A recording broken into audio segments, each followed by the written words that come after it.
So let's talk about the first step in creating sort of procedural stuff or modeling procedurally.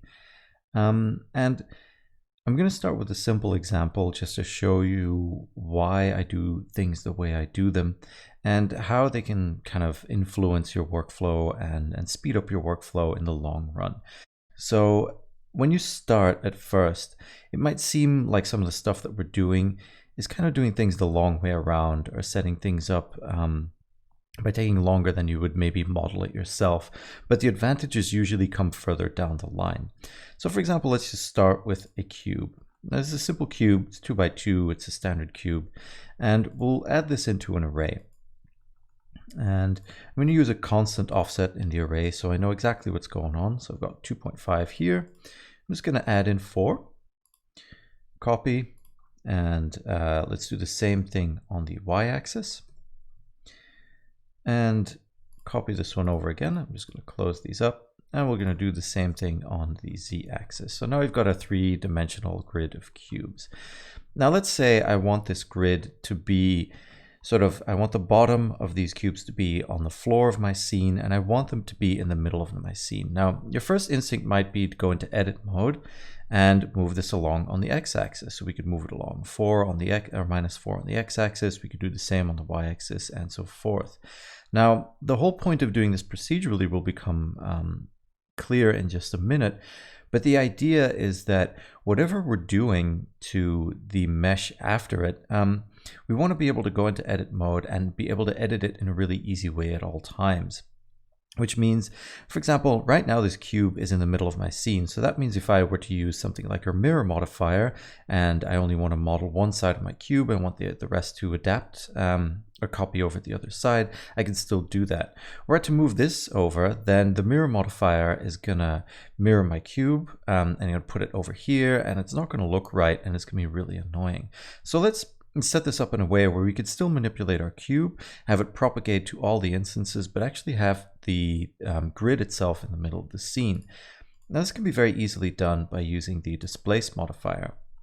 In general, when you start and we add this displace modifier, and I'll turn on my wireframes here so we can see what we're doing, what it does, it's going to push out those polygons because it's just trying to push out over the normal, and this isn't really useful, and this is really what we want. But what we can do is just set the displace in one direction. Now, as long as we don't have a texture in here and we set our mid-level down to 0, this basically acts as a transformation slider. So for example, if I turn this down to -3.75, there we go. This will be in the middle. We could copy this over, and all we have to do is set this to y, and now it's doing the same thing on the y-axis.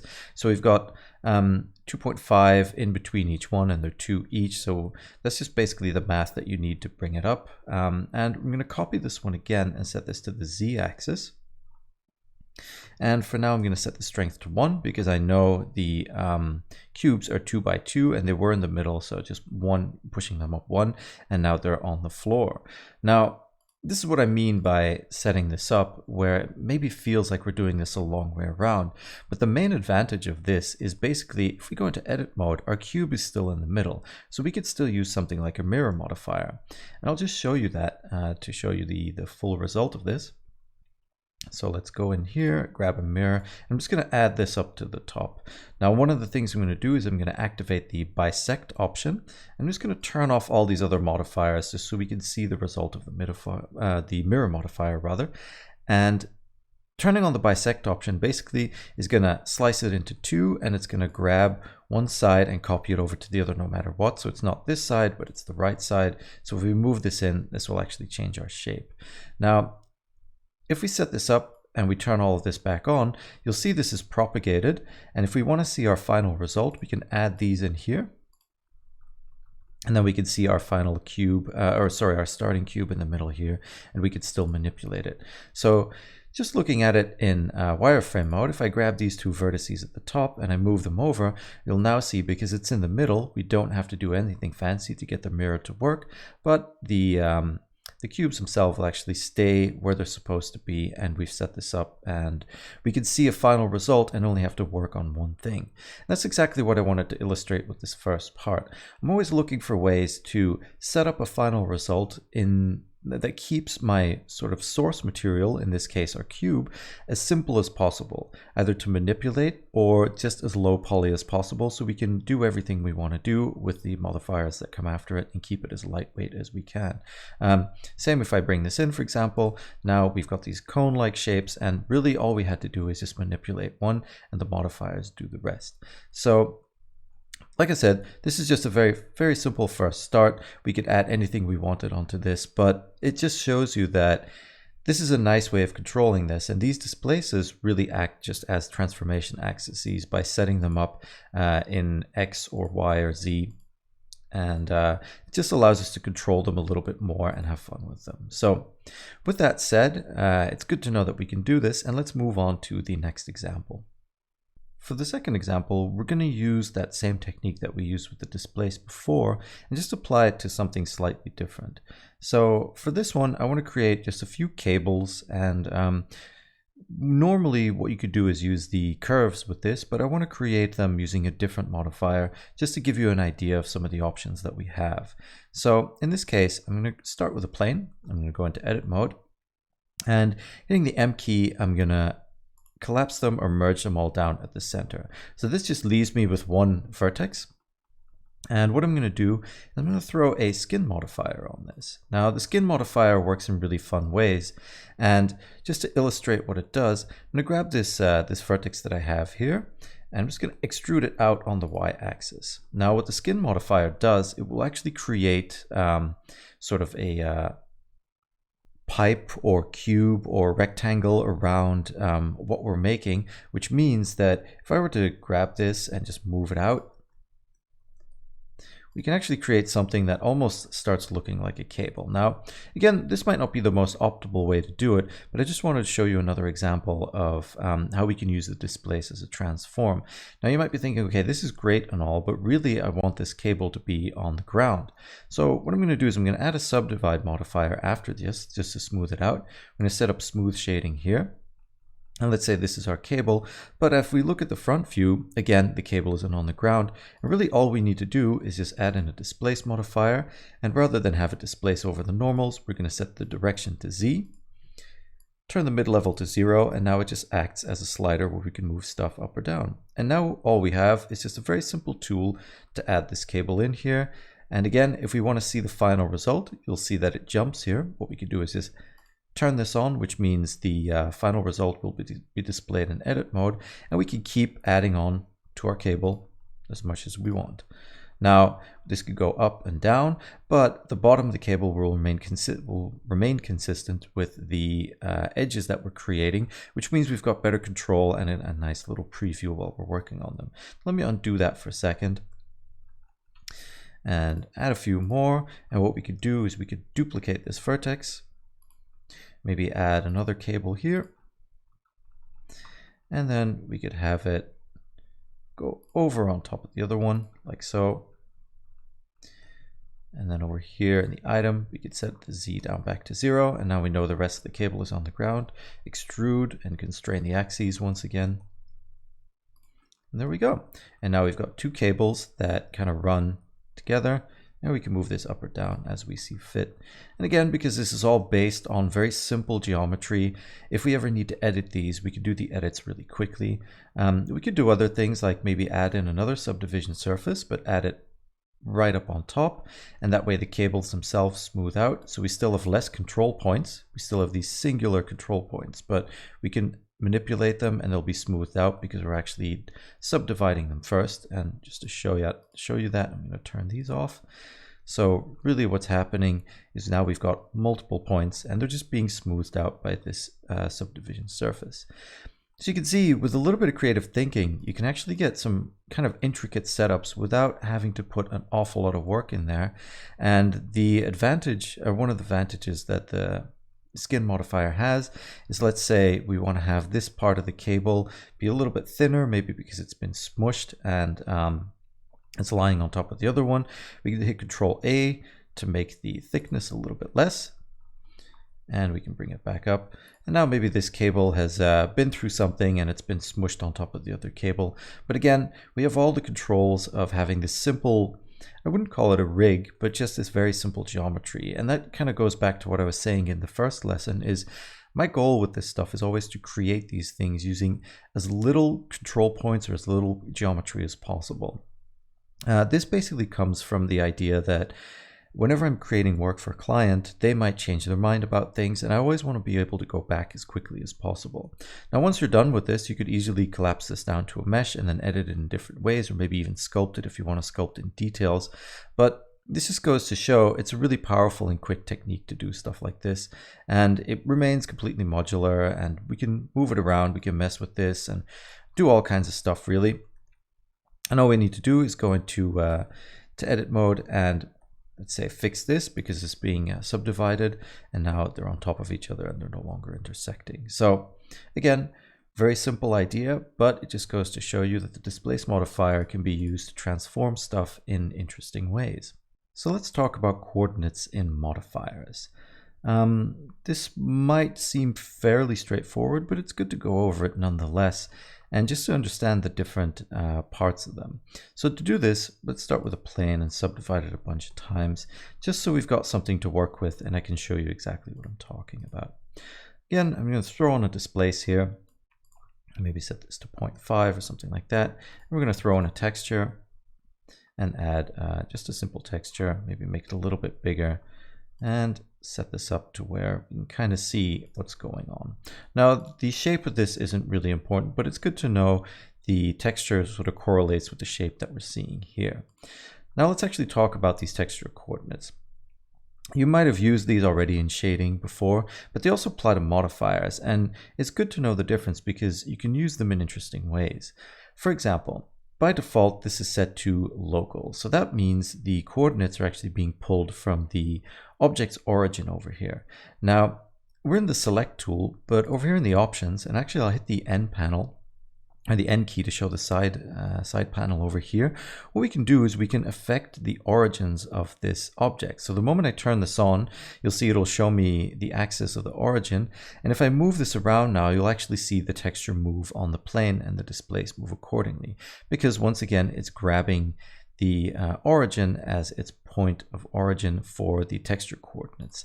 Now, if I turn this off again, if I move this around, you'll see nothing changes because again, the origin moves with the plane, or rather the plane moves with the origin, and it's just going to stay the same. If I set this to global, for example, now you'll immediately see this change because now the origin point for the texture is in the middle of the scene. So it's 0, 0, 0 right here. And as I move this around, you'll actually see it change because it respects the fact that the mesh is somewhere else in world space. So it's good to know that there's a difference between the two. And it's good to we'll talk about it a little bit later because we can use this global one to our advantage, for example, in creating variations. But let's move on and talk about the next texture coordinate, which is object. Now this one is also interesting because it allows us to grab a second object and basically use that as a base for our coordinates. So I'm just going to call this control displace. There we go. And in the plane, let's call this mesh plane. What we're going to do is we're going to grab this control.displace object, and you'll see now as I move this one around, this one actually controls it. Now, what might this be interesting for? Well, if we rotate this, we can create a loop of maybe a geometry that works in interesting ways. And again, it's good to know that we can manipulate it. And because it's based on that object, if I move this plane around now, it behaves somewhat similarly to the global coordinates. But again, I can move this over here, and then I can grab this object and move them over here as well. So generally what I'll use this for is just to create variations in the mesh itself. If I like sort of the shape that the displace or the texture might be giving me, I can grab this object and move it around to get a different seed or a different variation until I find something that I really like. And again, you can rotate this, you can scale it even, so you can get control over your texture scale. And all of this is animatable, which is great because it allows for interesting looks and interesting ideas. Now, the final one is Eevee. And really, obviously, if you've ever used UVs before, I'm just going to create a UV map by projecting from the top here. One of the things that's interesting about this is now really what we need to think about is the fact that we're using our UVs for this, but also there are modifiers that are able to manipulate UV coordinates. And what do I mean by that? Well, you could use the UV warp, for example, but that's not really what I want to talk about. I want to talk about the array. Now, if we array this and we just offset a little bit, you'll see it stays exactly the same. But let's say we want an array of multiple of these, but we want the displays to be different in each one. Well, if we set the texture coordinate to local, we're still going to see the same ones because the array is after. If we set the array before, then we'll get different ones as well. But let's say you want to do something specific, or you have a texture map that you want to use with UV coordinates. Well, one of the reasons I wanted to show this is if we set this to UV, first off, they'll be the same because the UV coordinates are just being arrayed over and they're just being copied over and nothing's changing. But in the array modifier, you can actually offset UV coordinates as well. So if you have any kind of pattern that you want to use and reuse, but you want it to be slightly unique on each one, you could have a UV offset that you can manipulate here and here as well. So this just gives you more options once again.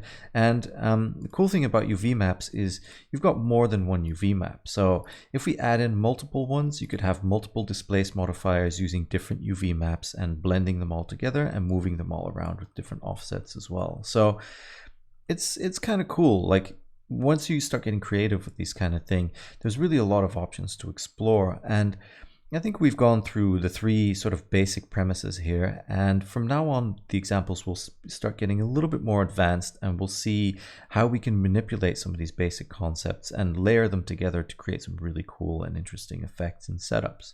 So let's move on to the next one, shall we?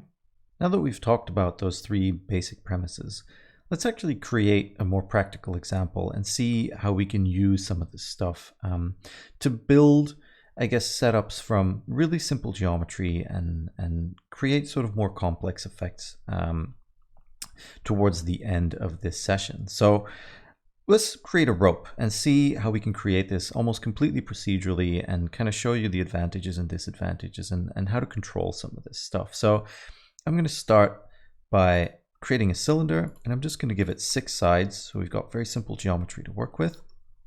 I'm going to rotate it on the x-axis and move it on the y-axis. So now I know my rope is starting at the beginning here.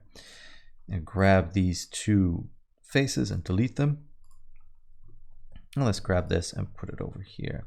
Now I'm just going to scale this down a little bit, maybe to about half. And there we go. We can start with that, and we can always manipulate it should we need to. Now we have this, and I want to create a rope that has 3 threads and twist through each other, but I don't really want to do any modeling, and I want to be able to use it and map it over something and really create it in a way that I can manipulate it at any time and go back to the start. So let's start by calling this mesh.rope. Rope, rather. There we go. And let's go to our modifiers, and the first thing I'm going to do is I'm going to use a displace. Set the direction to Z and just push it up a little bit so that end there sort of is in the middle. Now this is, again, we could have moved this up in edit mode if we wanted to, but this is just to illustrate how we could set it up from the start. Now one thing I am going to do is I'm going to create an empty, and I'm going to call this control.rotation, and you'll see why this becomes important in just a minute. So next thing I'm going to do is I'm going to create an array. And rather than using the offsets over here, what I'm going to do is I'm going to use this object to manipulate the offset of the array. And this is a really easy way of kind of creating a circular array rather than just a linear one. And we use this control.rotation object. Right now though, because this is at 0, 0, 0, nothing's going to happen. If I move this around, you'll see the array will start creating more. And let's add in just a couple more copies just to see what it does. And you can see as I move it around, or rather the object, and the controller here, you can see you can create an array like this as well. Now, if I were to rotate this on the y-axis, what it's going to do is it's actually going to start giving me something I could use. Now, I only really wanted 3 threads, so I'm going to delete one of the arrays, but I'm going to go to 120 degrees. So we're just dividing 360 by 3, and that way I know there's 3 different parts of the rope. And the only thing that's left to do is just bring down the count so we have no overlapping vertices, and now we've got the basis of our rope. which is really nice. Now I'm going to add in a second array over here, and I'm going to use the relative offset, set this to 0, and I'm going to set it to 1 on the y-axis. And now it's going to repeat at the end of every part of the rope. It's going to repeat it over and over and over again. Now I'm going to turn on the wireframe, and one of the things we're going to do here is actually merge these, and that just means that all of these vertices are merged together and it's forming one solid mesh. So with that set up, let's do this maybe 50 times, and now we start getting something we can work with. And the next modifier we're going to add on to this is a simple deform modifier, and that is over here. There we go. And you can see it's already set to twist, which is kind of what I want to do, but it's twisting on the wrong axis. It's doing something completely crazy. So what we want to do is grab the axis over here and set it on the y-axis, and we know it's the y-axis because that's where our rope extends along. And if we set this to maybe 360 degrees, you can start seeing the twist happening, and this works quite well. And it's very easy to control. We could add in as much twist as we wanted to. Like if we really want to overdo it, then we get a completely crazy twisty rope. Now this is already looking pretty good, but I want to add a little bit more complexity into this and show you one or two more tricks that you can do to control this. And really what I want to do is just set it up so that I can have this rope be any shape I want, but not have to collapse it down. Now the best way to go about this in Blender is to use a curve. And what I've done is I've just created a 2D or a 3D curve rather, which is just like a spline or something else, it might be called spline or something similar in other applications. But one of the first things I'm going to do here, just to make my life a little bit easier, is go into edit mode, select everything, right click and select the spline type and set it to poly. And this just means it's straight lines. There's no Bezier curving or anything going on, and it's just a little bit easier to manipulate. So holding down Control, what I can do is just snap this to the grid. There we go. And let's move it up a little bit more on the y-axis. Maybe make it a little bit longer. And all I'm going to do is just select this, subdivide it a couple times, and just move this around, just to give you an idea of what you can do. And if we want this to be smooth again, I'm going to select all of them, go to the spline type, set it to Bezier, and for the handle type, I'm going to set it to automatic, and now it's just going to create a nice smooth curve for us. But the reason I changed this before is just to make it a little bit easier to do so while I'm editing. So now we've got this curve, and we can use a curve modifier to actually stretch this rope along the curve. Now we've got to make sure to put it after the arrays so the length is taken into account. But now we can select our Bezier curve over here, and we'll call this curve.rope. And you can see there's already some crazy weirdness going on. And really all we need to do is select our object and make sure the deformation axis once again is set to the y-axis because that's where we're moving. And once we set that to y, we're getting kind of a weird result, and we need to figure out what's going on. So sometimes this stuff might go wrong, but again, it's really just a case of figuring out what's happening. And I can already see what I did. I actually put it before the simple deform. The moment I move this down, it'll actually work. Again, that was my mistake, but that's okay. It's good to know how to debug this stuff, and this just goes to show how easy it is to flip this around and move it around and see what happens when you put it in different places. And that's another one of the reasons I like to work this way, because you get a lot of sort of happy accidents. Maybe you put something in the wrong place and you can get a completely different effect, but again, that might lead to a different idea or something more fun. Now, the only thing that's really left to do is just add a subdivision surface modifier on here and set it to smooth. And now we've got a nice smooth sort of rope or cable. And there's two more things I want to talk about. The first one being we can always increase the length by just adding more into the count. One thing we need to keep in mind though is the longer we make this, the sort of more it looks like it's going to unravel. Not really, it's still deforming it 1800 degrees, but as the length increases, it just looks like the threads are less tightly packed. So if we bring this up, we can compensate for the new extra bit of length, and it'll pack again a little bit more tightly again. And then the second thing I want to talk about as well is, let's say just at the beginning, I added in this displace. Let's say I've pushed this out, and this is kind of what I want it to look like. And I've sort of finally found the thickness of the cable, but I want it to be a little bit thicker, but I don't want to have to go in and change that.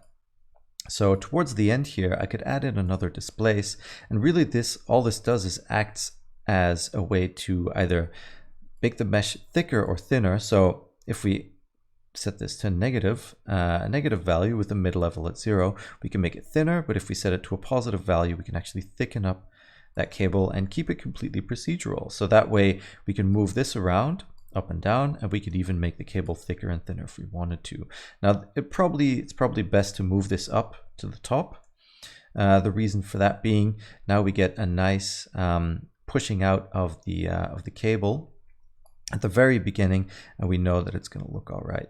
Now, one thing that you might notice is it sort of glitches out every now and then. This is down to the fact that the array over here is trying to, actually the second array is trying to merge these together. So maybe, just maybe, it might not be the worst idea of putting thickness 1 after that array to avoid any issues. And again, it's just a case of finding the correct workflow and messing with these and putting them in different places. But there we go. This cable is completely editable. We didn't really have to do much. And if we go back into edit mode, all this really is one part of a cylinder. And the fun thing about this is, if we go into the rope, we can manipulate this and it'll come with it. The only thing we might need to do is add in a few more array segments just to compensate for the length of the curve becoming longer because of the twistiness. But yeah, there we go. A little bonus as well, adding into this, if you look at the curve options over here in Tool, curves themselves also have a twist to them. So if we Control T, we can even twist it less and more depending on what part of the curve it's in. But again, that's up to you to use it for artistic effect. I'm just going to undo this for now because we want sort of a straight looking thing, or rather a linear fall off over the length of the rope. So again, just a way to do it, just a way to look at it, but you can see how powerful it is just by extending these few modifiers and adding them on top of each other. All right, so I hope you enjoyed this one, and let's move on to some more advanced examples.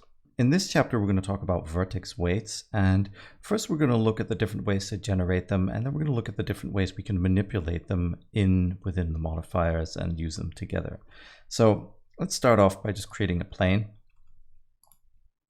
And what I'm going to do is I'm going to subdivide this a whole bunch of times, because vertex weights are actually dependent on the amount of vertices in your mesh. So the easiest way to create one is to go into weight paint mode. And let's go over here into our object data properties, and we'll see in the vertex groups right now they're empty, but the moment I start painting, you'll see one gets added in. So generally you'll use this for all kinds of stuff, and you'll paint these interactively and do this kind of thing. But I really want to do other stuff, and I'm going to call this group paint, just so you know. And let's look at a very quick second way to add in these weights. If we go into edit mode over here, now you can see the moment I've gone into edit mode, we've got an extra weight slider in here, and that basically means that we can remove and assign different selected vertices from those groups. So for example, I'm just going to select a line here and just hit remove. And then for this one down here, I'm going to assign it, grab another, just another length over here, bring the weight down to maybe 0.75, assign it. Same with this one, bring the weight down to 0.5, assign it, and do one more down here. Bring the weight down to 0.25 and assign it. And really the reason I'm doing this is just to show you how these work. So for the first one, for example, what we did is we grabbed this entire length over here and we set the weight to 0, and you can see that's exactly what happened.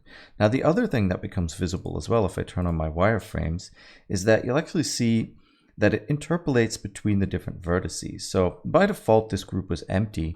And when I added an entire line of weight 1 in here, it's going to interpolate between this vertex and the next vertex that it can find. And this weight is at 0. So you'll get sort of a fall off between these two edge loops, which is good to know when you're working with these, that they work on a vertex level and that they actually expand out should you just choose to add in one line. It's actually going to affect that line, but it will fall off neatly to the other values around it. Now, these are the two most basic ways to input these. And actually, let me go into object mode. I'm going to turn off my wireframe again for a second. I'm just going to turn off this first plane. I'm going to create a second plane. Again, subdivide it. And let's add a vertex group into this one. So let's call this one base, because I want to start with one that's completely empty. And let's look at a different way to populate this vertex group, because right now you can see it's blue, so that means it's empty and there's nothing going on here. Now, if you're painting in, before I move on, there are different brushes that you can use to add and darken and lighten, all that kind of thing. And within the tools panel as well, if I just expand this a little bit, there is a way to blur these and average them, smear them out, and things like that. Actually, let's go back to the previous plane and quickly talk about that, so I can show you exactly what these are. So if we blur, we can blur out this, and you can see, if we bring up the radius a little bit, the weights actually get blurred as we click around.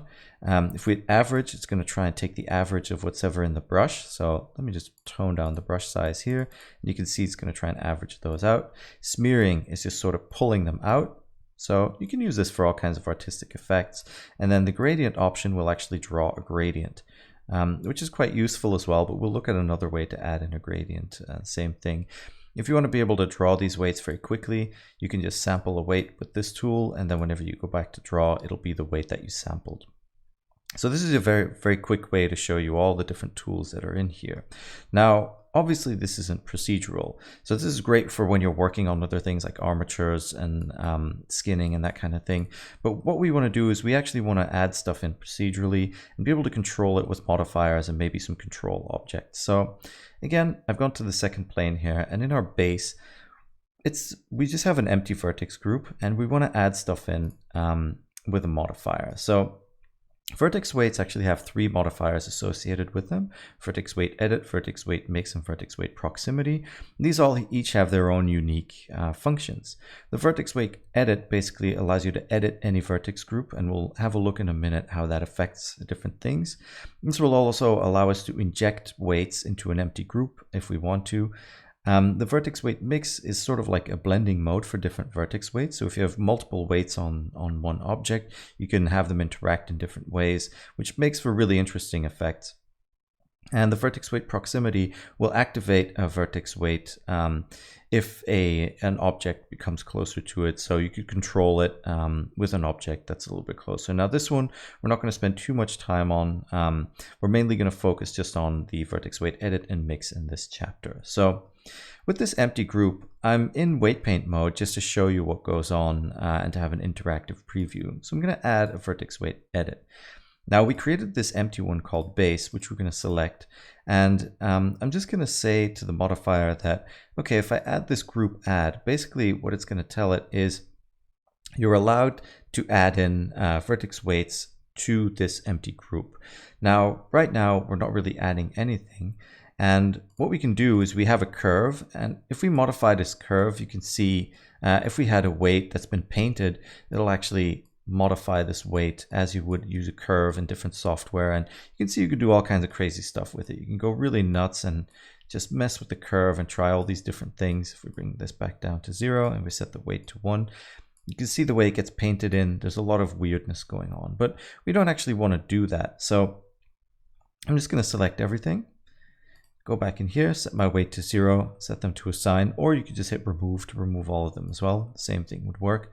And now if we go back into weight paint, you'll see this empty once again. Now I'm not going to use this curve. Actually, what I'm going to do is I'm going to set this to linear. And that basically means it's interpolating whatever weights are in here in a linear fashion. It's not really changing them. Now I've got this little switch over here that tells it to invert the fall off. So basically with a group of weights that are all set to 0, if we invert the fall off and we turn it on, all of these weights are going to be set to 1. Now we're almost there, because the last thing we can do is now control this process with a texture. So if we throw in a texture mask, and I'm going to call this texture base just to keep things a little bit more clear, and we actually go to that texture, what you can see is if I change this to something like distorted noise, now these vertex groups come in and we actually have a really nice little pattern that we can use for all kinds of stuff. I'm going to leave this to fairly default settings, and we'll have a look at a little bit in what they're useful for. So now with this weight done, I'm going to add in a second one, and we can add as many as we want in here. So I'm going to call this, let's see, base, and let's call this mask. I'm just going to copy this one over because we've already done this, only I have to change this to mask. And what I can do now is just create a copy of the texture, call it mask as well. Go into the texture and maybe change the size. Actually, let's add in a blend to this just to show you what that does. And now we've got a perfect gradient going from left to right here. And we can use that for all kinds of stuff. So now we know we've got a base and we can switch between these to see the different things, and a mask. So let's talk about what we can actually do with these. And I'm going to close these up so we've got a little bit more space. Now, if we go back into object mode, and I'm going to add in a displace modifier. And what we can do now is if I just set this to something like 0.25, all it's doing is just pushing up. But if we use this vertex group and we set it to base, now we get that texture that we put in the vertex group and have it push out in the displace.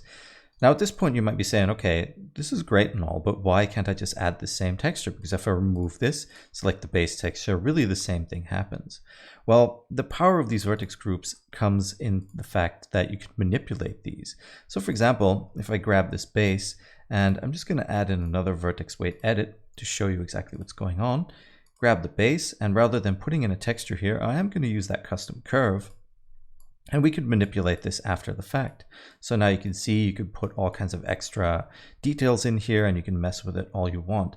Now this isn't necessarily high art or anything, but it just shows you that how powerful it is. Now what we could also do is put this after the displace, which means now it's going to sample the vertex weight group that we put in here, but it's only going to do this manipulation afterwards. So if we wanted to do something else, like add in a second displace, if we now use this same vertex group, and I'm going to push this down a little bit. So the base vertex group, now we could, for example, target only the top of our weight here, because we can just change the curve to anything we want. So if we bring this down and bring this up, now you can see we're only targeting to the top for the extra displace. So now this becomes way more powerful all of a sudden, and we can start doing really intricate things. What is important to note is that the vertex weight edit is in there and is completely manipulatable. Now, one last thing we could possibly do is, let's say you're building a landscape, but you want this to be something like a coastal area. Let's go back into our original texture here, into the base. I'm going to mess with the contrast a little bit, so we get something a little bit more landscapey. And it's not perfect, but it'll do for this example. There we go. What we can now do is throw in a vertex weight mix modifier. And if we again put this before the displace, what we can do is we have that gradient in our mask. So if we grab the base group and grab the mask group in vertex group B, rather than replacing it, what we could do is we could actually subtract it. And now we've got a landscape that falls off from one edge to another. And we can even control this further by adding in something like a empty. And then in the vertex weight edit modifier for the mask, we can tell it to use object coordinates and select the empty for this. And now we can move this around and we actually have an interactive fall off that we could use. We could scale it up and down to see the fall off itself being used. So now you can see the fall off is a lot smaller. We could scale it back up and all those kinds of things. You could even rotate it if you wanted to, if you're using different ones, or if you want something that's more in the corner, for example. And again, all of this stuff remains interactive, and we can always go back to one of these two textures and change them up. Same with the base over here. We can still change our landscape.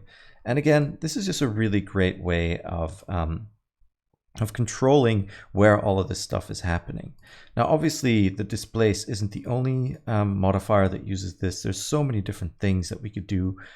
For example, if we have a solidify modifier, that can use this as well. Now, in this case, it's not the best example, but I just wanted to show you. Another one that uses this would be the wireframe modifier. So you could even go in here and grab the mask modifier. And again, this toggle will flip it over, and now we'll get a wireframe that kind of falls off depending on our mask and only shows up in the place that isn't completely aligned with the ground where the mask is set it down to 0. So you can see there's so many options. The smooth modifier also is able to use it. And there's many other modifiers that we'll talk about later as well, and that you'll see this control pop up in. And this is really where this technique starts to shine and where the strength is, because you can have all of these different ones and mess with them. You could even use them in something like a particle system to control where the particles are spawning. And again, depending on where the particle system is in the stack, you could mess with them. So yeah, this is just a very quick introduction to vertex groups, and I hope this this gets your brain going and really gets you thinking about what you can do. So in the next section, I'll elaborate a little bit more on them, and I'll show you a practical example of how to build something with some of the techniques we've seen so far, including these vertex weights, and actually build something practical that we can use and could be an asset for a scene or something like that. So, all right, with that said, hope you enjoyed this one, and let's move on to the next session. So now it's time to actually build an asset with the techniques that we've seen so far. And for this one, I'm going to build a canyon that I'd like to control the shape of, but I want to do as little modeling as possible and have control over all the different ridges and things in it. And we're going to do this just by starting simple and moving on and using all the techniques we've seen so far. So I'm going to start with a plane, very simple. I'm going to move it up here. And really all I want to do is just have one simple plane. So I want to have a canyon with a certain sort of shape to it. So I'm going to switch to wireframe mode here and go into front view. And I'm going to extrude this out. And really we're just creating one side of the canyon. There we go. Maybe something like this. And maybe I want these to have a bit of an overhang, for example. Oh, make sure we select all of them. And let's see, I'm going to subdivide this. And because we want polygons that are a little bit more, I guess, evenly spaced, I'm going to add in one or two edge loops here. And even though these aren't evenly spaced, what we can do is select one side, and then with the Loop Tools add-on, we can space these out. Same for the other side. Space these out, and now we know that our shape has fairly evenly spaced polygons, which is going to be good for the techniques that we're using. I might add in one or two more loops just to make sure that on the vertical edge here we just have a little bit more definition and the polygons are a little bit more square. We can do the same thing, just select the side, space, select the other side, space, and there we go. And these look fairly square. They're not perfect, but they're good enough for what we want to do. So now with this profile set up, let's start actually building this with modifiers. First thing I'm going to do is mirror this, because obviously we want a canyon on both sides. And after that, we're going to throw in an array. Now, the relative offset is going to be on the y-axis, but what I definitely want to do is hit merge. So now these edges over here and these vertices are all merged together. We get a solid mesh. Now let's add in, let's say 50. And maybe set this to shade smooth, and we've got the basis of our canyon going, and maybe I want to do 100 depending on how quick or slow it is on this machine, but this is a really good base to start from. Now one last thing we want to add in is a curve, and I'm just going to add in a Bezier curve. Set this to poly once again. There we go. And setting this to poly just helps with the speed of modeling. And I'm just going to grab this, bring it up here, and just snap it to there. Just going to subdivide this a few times. And really this is just, again, to get control over the shape of the canyon. So if we add in a curve modifier here, we can select our curve object, and actually it won't be visible. There we go. And we want to make sure the deformation axis is the y-axis, so it pushes out on the correct one. And one thing we might need to do is go into the curve, select all of the edges, and then over here we can change in the tools, or in the item rather, what you can do is change the tilt. So if we change this to 90 degrees, it'll actually align it the correct axis, and that's really all we needed to do. And the cool thing is, because this is now stuck together, we can grab this and move it around, and we have a dancing canyon. In all seriousness though, we can change this to Bezier, And we'll have to do the same thing again of switching this around. Now, the quick way to do this is actually hitting Control T and typing 90, and that will do exactly the same thing, and you won't have to go into the menu. Now, one last thing I want to do is set the handle type to automatic, and this is just going to, if we grab this and move it on the x-axis, it's going to smooth out our curve a little bit. There we go. And now we've got a canyon or something to work with. Let's say we want to put our camera maybe in here. So we want to have the curve go to one side and then maybe go a little bit further to the other side. And we could add in just a little bit more segments. There we go. And now you can see, I'm going to grab my camera, set it up here. There we go. And now we're looking through the canyon and we can see the different parts. We could even move this a little bit backwards if we wanted to. And that would be a pretty interesting shot if you need something like this. It's fairly quick to set up. Now this is just the base shape. What we want to do is we really want to add to this and make it look a lot better. So in order to do this, to keep things a little bit easier to explain, I'm just going to delete the curve modifier for now. We can always throw it on afterwards. I'm going to add in a whole bunch of extra modifiers now to be able to control this stuff. So what we did before is we used the vertex weight edit modifier to throw in a bunch of vertex weights and control them with objects. And we're going to do exactly the same thing. So I'm going to call this one bottom, middle, and top.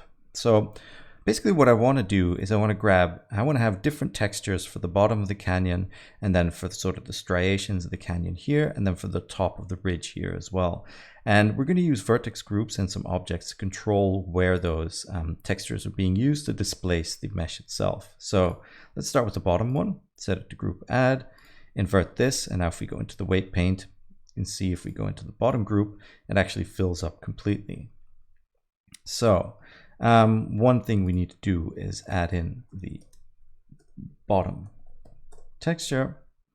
We're going to set this to blend.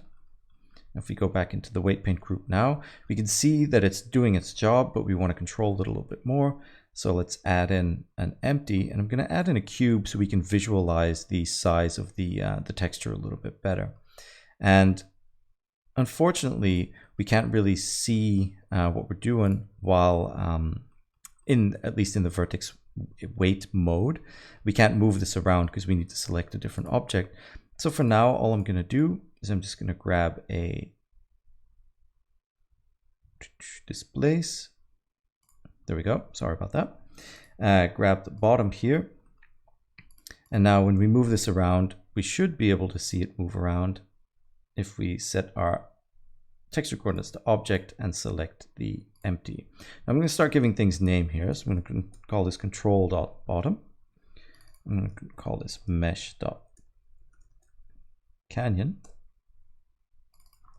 Call this curve.canyon. And the camera, we can hide it for now because we don't need it.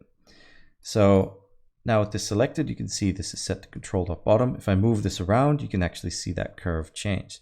So we'll need to change this around, and we need to find the right axis here. So it's probably going to be the y-axis.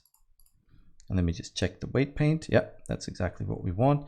We want to move this up a little bit because we want to only affect the bottom. So if we go back into the weight paint mode, there we go. That looks pretty good. Now the cool thing is, again, if we scale this up a little bit on the z-axis, we can look at our fall off, and that looks pretty decent. I mainly just want to have the bottom here with one texture and then the other stuff up there. So now what we can do is we can just copy this over, add in, or actually duplicate this one over as well. I'm going to call this control.middle. Duplicate this one for the top, call this control.top. And because we know these have already been rotated the right way, we don't have to redo this and keep looking at it. So the first one here is going to affect the middle, and it's going to use control.middle. So now if we go into our weight paint and we go to the middle group, there we go. We can see the middle is kind of set up, and I'll return to that one in just a second because I want to do the top first, so all three of them are in there. I'm going to copy this over once more. I'm going to affect the top. Let's select the top here and then use Control.top. Now this one should be the other way around. So what we can do is grab our object, rotate it 180 degrees on the y-axis. And now if we go look at the weight paint mode here, we can see that we might want to move it down a little bit. There we go. And that's mainly just affecting the top vertices. Let's bring this down. And now for the middle one, what we want is basically we want the fall off to be from about here to about here. So first thing I'm going to do is I'm going to scale it up. And now we got to figure out how to make this work for us. So let's go to the middle one. And we can see the range is about correct. So it's loosely following the size of this object. And this is why I use these cubes, because we've got a little bit more of a visual I guess a visual cue of where this weight paint is. So I'm just switching between the two. There we go.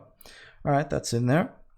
And now all we need to do is in our textures over here, we're still using separate textures. So, or the same texture rather. So we're gonna have to change that up first. So this is the bottom, that's using the bottom. I'm gonna copy this, I'm gonna call this middle, and we'll affect that one in just a second. And we're gonna call this one top. Actually, we don't really need to call this one top, so I'm going to undo that because it could just use the bottom one. It doesn't really matter because I'm not going to change anything to it, and it's just a linear gradient. Now for the middle one, let's go up here, go into colors, go into color ramp and activate the color ramp. And for this one, I am going to go into the weight paint because it's nice to be able to show it. And if I just set the alpha here, nothing's going to change. If I activate this or deactivate this, nothing really changes because the ramp is still going from black to white. Now, if I change this up, and maybe set this to 0.5, add in another one by control clicking and setting this one to black, now you can see this is kind of getting what we want, only we'll add in a second stop and set this to white as well. And now we can actually control where our weights are being affected. So it looks like I might have to make this a little bit bigger. There we go, because I want them to sort of overlap a little bit. And now we can see the weights are actually set up the way we want them to. So this is all much ado for nothing for now, because we haven't really affected our shape. So let's talk about why I did this and what the advantages are once we get into the displacing. So I'm going to use the bottom here first. I'm going to call this one displace.bottom. And this is going to set to, it's going to grab the same settings of the last texture that we used. So we got to make sure to turn off our color ramp if we don't want to use it. But we can set this one to distorted noise, for example.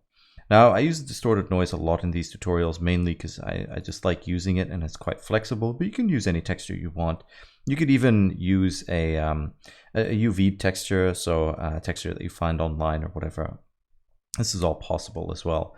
I just want to show you how to do this all procedurally. Now, one of the things I'm going to do is add in a subdivision surface before I start displacing. And this first displace that we used to test, I'm going to throw that out because we don't need it anymore. And I'm just going to add in some more subdivisions, and we could really go overboard here if we wanted to. If we want to speed things up, we could add them in before the array, so it only has to calculate that once and then array the heavier object. Sometimes it's faster, sometimes it isn't. It really depends on what you're trying to do. But here we can see now we're only having our displace affect the bottom of this canyon, which is really nice because we can mess with it.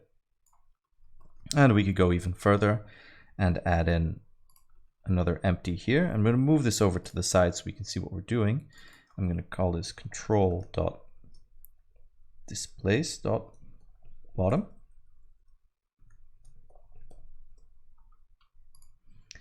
And now we could do the same thing we did with the vertex weight edits.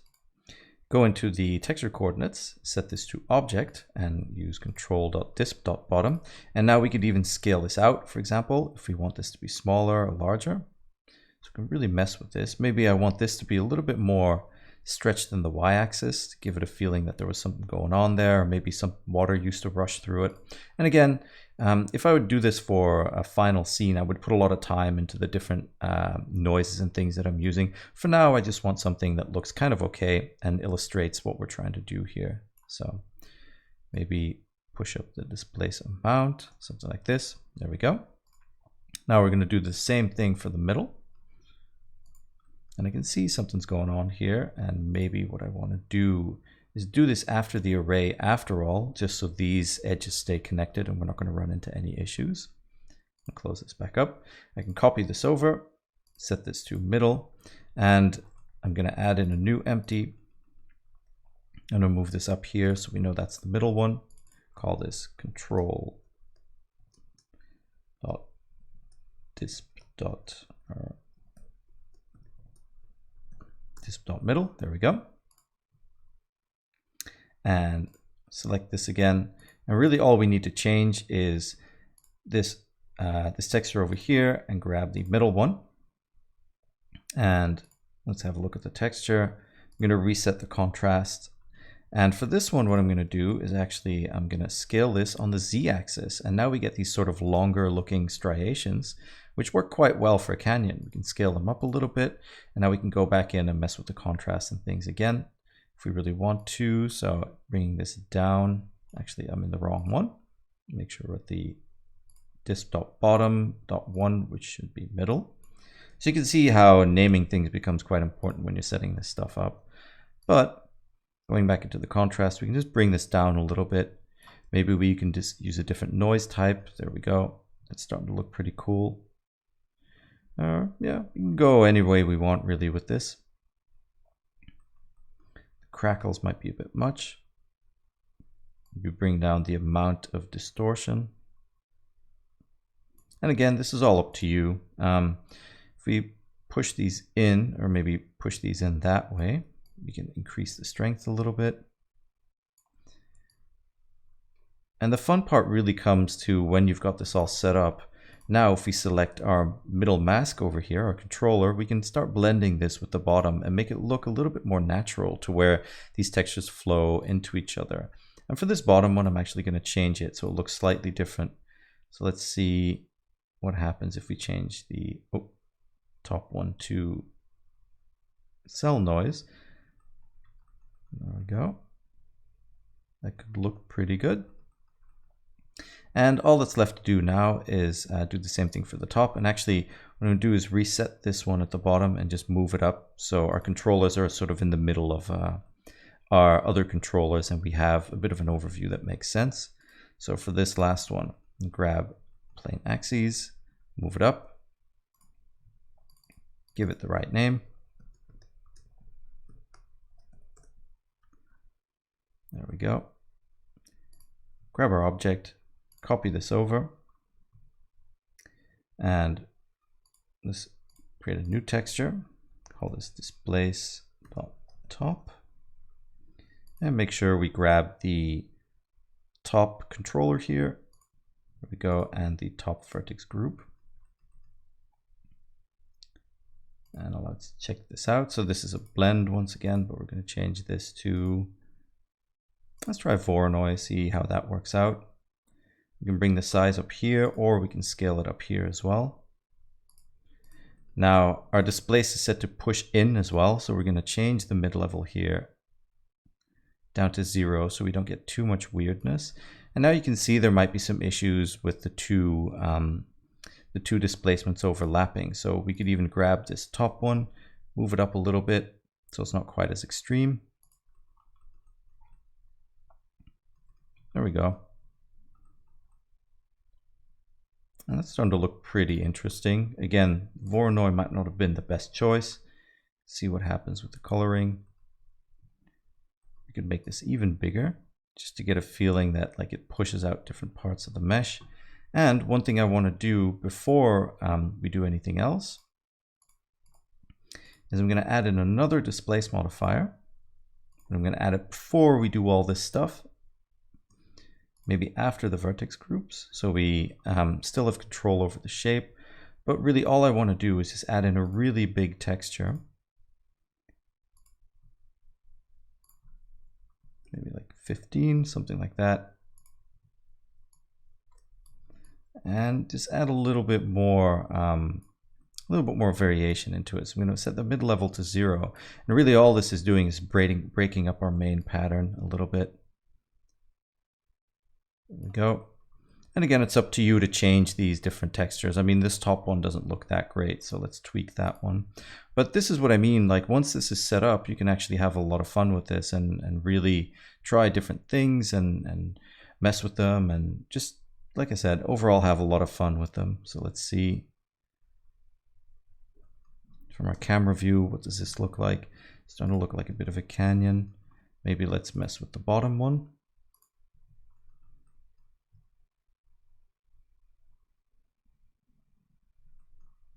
More like this. And at all times we could go in here and add more subdivisions if we wanted to, just to get a little bit more definition. There we go. Now this is over the top. You can see some of these details are a little bit too small. But one last thing that's left to add is our curve modifier that we threw out before. And now we can control the canyon. Make sure we set the deformation axis to Y. And now we've got our canyon that's created completely procedurally. And you can't really see it from here, so let me tone down the displace in the middle, for example.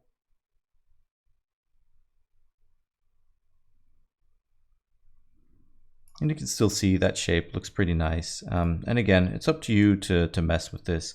Now, like I said, if I were to finish this off, I would really go into the different shapes and really mess with the canyon and the different textures, which I might do for the final file. So if you open this up and it looks a little bit different, it just means I've tweaked the textures to make it look a little bit more realistic.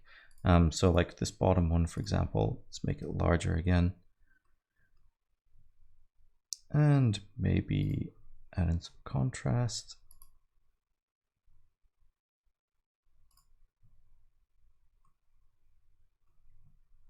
Bring the contrast back down.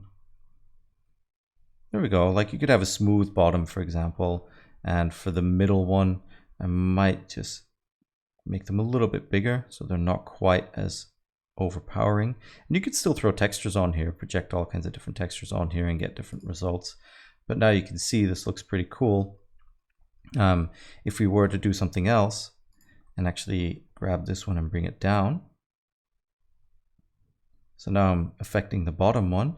And by scaling it down on the z-axis, we're going to get these layers. And this is starting to look more like maybe water came through here at some point. And again, because this is all procedural, we could have it affect up to a certain point. The only thing you might need to do is kind of have a look at what's going on down here. So here you can see we've got two displaces that are overlapping, and this mainly has to do with the fact that the middle displace is pushing in, and because we have these harder edges, it's having a hard time with it. So let's grab the mid level. Oh, maybe not quite as extreme. So let's set this to 0.5. And again, this can speed up or slow down depending on the number of subdivisions you have. But there you go. Something like this could really work as a base mesh, and it gives you a really nice way to control this. If we turn on the camera here and we maybe move it over a little bit, now we've got an interesting looking canyon that we could fly through, and you can see it's all procedural, it's all changeable, and that really makes this this way of working so much fun. Again, we could go into the curve if we really wanted to. We could tweak the curve, and sure, it doesn't update super fast, but again, if you want to use this as a base for sculpting, you could drop it down to something like that. We can make it longer, shorter. It all really depends on what we need. But it's all editable in the end anyway, which is really nice. So hopefully this gives you a really good idea of how powerful these techniques are and some of the really cool things you can do with them. Be sure to open up the file that I've provided as well and play with it and do cool stuff with it. So yeah, I hope you enjoyed this part of the Vertex Weights section, and it's time to move on to the next one. So before we move on to some practical examples for the Vertex Weights, I want to talk about sort of the last tool in our Vertex Weight toolkit of modifiers at least. So I'm just going to scale this up and do sort of something similar here with the plane. I would have 99 cuts, so 100 polygons on each side. Again, just so we have a vertex group to work with. And if I go into weight paint right now, this is empty. And let's add this vertex weight proximity and a displace modifier, just so we can see what's going on. So right now, let's create a new group. I'm going to call this proximity. And let's set that up and set this to be proximity as well. Now we know it's just going to push 1 unit up whenever that gets propagated. Now you might think, okay, so this is going to paint in, because it's called proximity, it's going to activate or paint in sort of this vertex group as a mesh or an object is close. And let's actually start with an empty here. There we go. And really, even if we grab this empty here, you see nothing really happens. I can move it around the mesh and it doesn't really seem to do anything. Now, the trick to using the vertex weight proximity is that it doesn't paint anything in. It activates whatever is in there depending on the proximity of the object. So basically that means if we want this to be pushed up depending on where this object is, we actually need to fill this vertex weight in first. So what I'm going to do is, rather than just assign these and all have them push up and weight, I'm just going to paint it first, just so you can kind of see what it does. And for some reason we're not painting here. Set the weight to 1, and we just can't see it because of the vertex weight proximity there. So now if I paint this in, just some squiggly shapes, just to kind of demonstrate what's going on. If we turn this back on, you'll see nothing really seems to happen. And that's weird, because you'd think maybe somewhere around, maybe 1 unit around the object here, it might show up. Now, by default, really what it's doing is it's not actually grabbing a fall from this object. It's kind of comparing, and as I move this, you can see now something starts happening. It's comparing the 2 origin points of each object. So because these are at 0, 0, and both of them are at the same point, this vertex group isn't going to activate because it's close, because they're too close together. And by default, it's actually sort of set inverse, where when it's far enough away, it's going to activate, and as you come closer, it's actually going to deactivate it. Now we can easily change this behavior to something that's a little bit more, I guess, normal. And if we set this to maybe 2 and the highest to 0, now we get behavior that's a little bit more expected, where as we move away, it sort of doesn't appear, and as we move closer, it appears. And this is useful, but still kind of a little bit weird. And we don't really want these to compare just the origin points to activate the entire group. We sort of want the group to be activated maybe in a fall off around this object. And that's possible as well, but we just need to set it up in the vertex weight proximity. So the distance mode actually has a geometry mode. And now you can see the moment we change this, this actually works as we would expect, where it kind of grabs the mask, and we can look at it in weight paint mode here. And you can see sort of it takes that value that I painted in before, and it's going to start blending that in and bringing it in as the object is closer. So if we go back into object mode and we grab our object here, again, this is a bit more intuitive, and this is kind of what you would expect to begin with when you set it up. It's good to understand the difference. Now, we can also see that there's a couple extra modes here, and let's actually grab a mesh instead. Let's just grab, not a plane, but maybe let's grab a cube, so it's a little bit more clear. And to explain it better, I'm just going to set the viewport display to bounds, so we just see the outer bounds of the cube. I'm going to turn off the empty here and go back into our plane and our modifiers.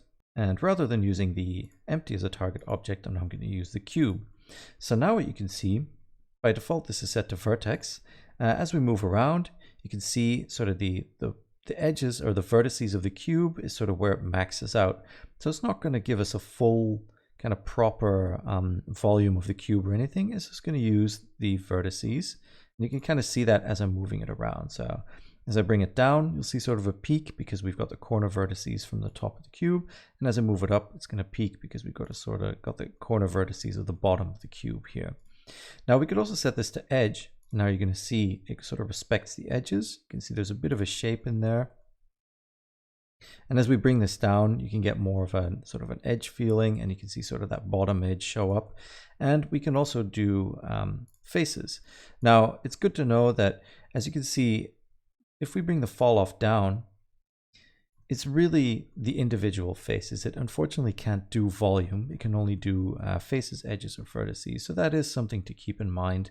Again, we could influence this with a mask, or if we wanted to, we could put in different kind of curves. So you can see we can make it sharper or smoother, similar to what is possible in the other modifiers. And I hadn't really talked about that yet, but It sort of just makes sense when you look at it, I guess. But for the most part, let's just leave this at linear. You can just control the amount here. And sometimes if you bring it up big enough or high enough and you kind of make the object small enough, now you can see sort of as I bring this up, now we've got the inside that fills up completely. So it might be up to you to kind of curve this or recurve it. And again, if I were to like scale this up completely, or not even, instead of scaling it up, let's bring it up so the bottom of this sort of aligns with the plane here, and now you can see this entire inside kind of works.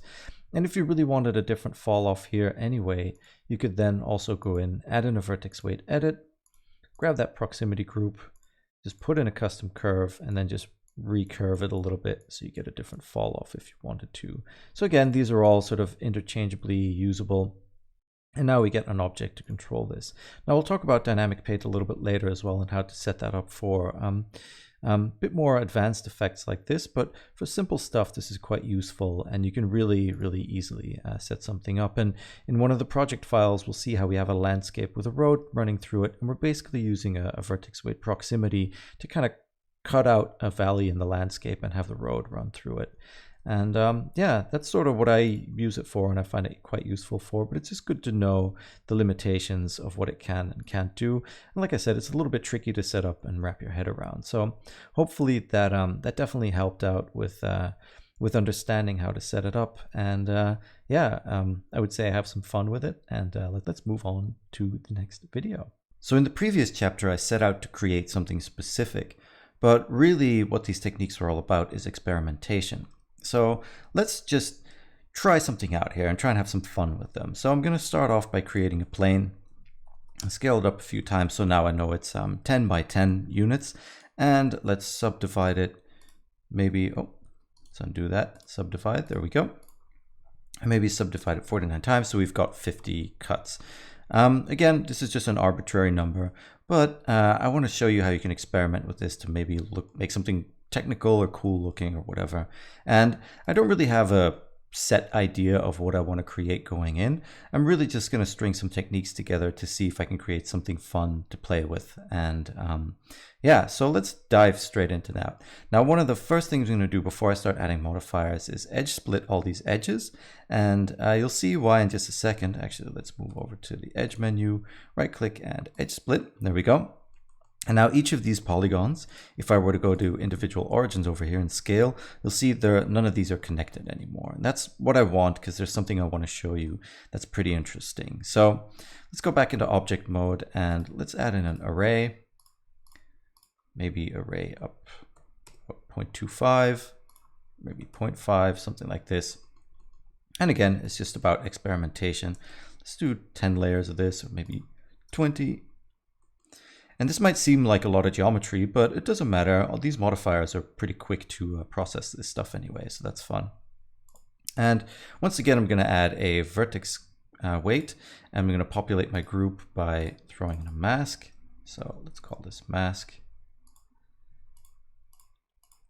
Turn on group add, flip over the curve. So again, our group is being populated by the modifier.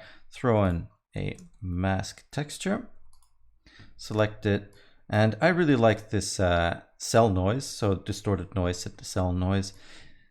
And if we just bring this up a little bit, we get this really cool sort of technical looking pattern.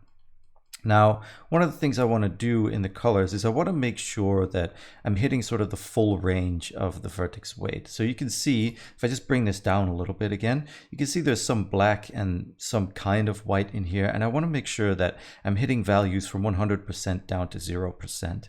And I'm going to bring this back up. I'm going to look at my vertex group while I do this. So bring up the brightness until we have red ones. So now we've got red polygons in the mask here, so that means they're hitting 100%.